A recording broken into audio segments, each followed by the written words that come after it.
没能力啊！腹腔好使，这镭射最好。没弹道的这个，我也是看不到弹道。你反正一个说好像没看清。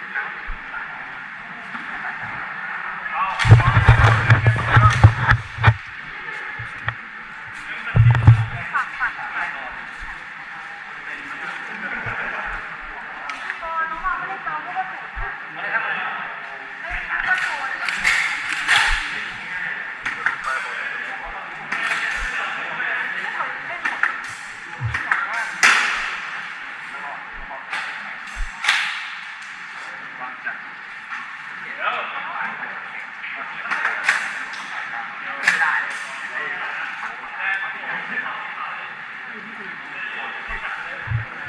你看我这开始了吗？红灯在闪。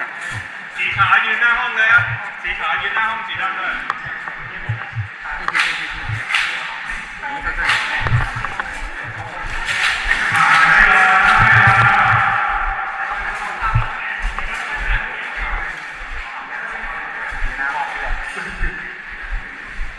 不是在这儿。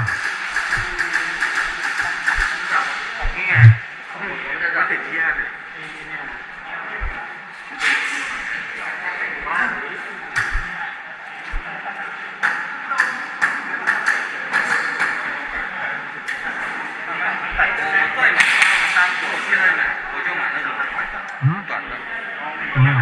短的必须短的。这太长了。你这个红点用不上吗？也不是用不上，就是说没有太多的时间，有时候急起来。如果手的话用得上，进攻用不上。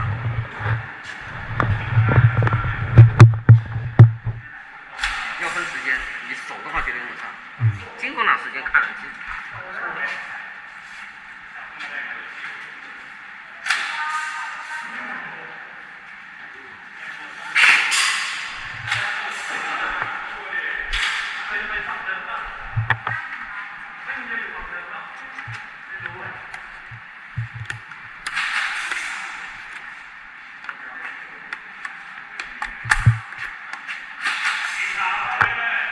其实我这个也不算大的。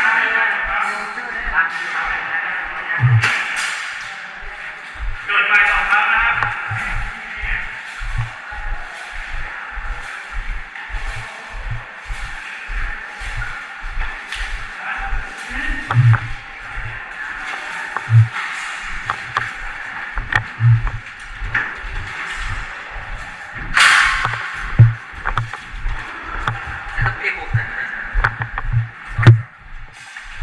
试枪嘛。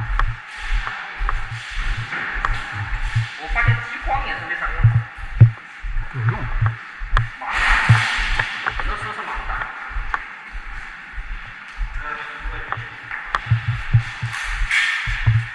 刚才打点这个，没好。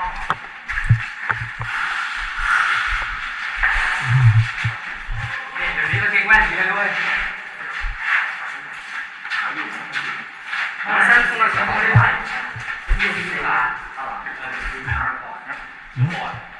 再给你这儿子。วันนั้นโทรไปถามเรื่องความเป็นห่วงเลยนะเฮ้ยตาเป็นไงบ้างพี่แม่ตอบมาเป็นห่วงยายไม่ถามต่อเลยไม่น่าถามนะพี่โอ้ยแม่ตอนสมัยถามเรื่องตาโทรมาทุกวันเมื่อไหร่จะมาลงหน้าหรอโอ้ยเฮียทะลุอย่างเงี้ยไม่เห็นหนาเลย 咱们冲哪边啊？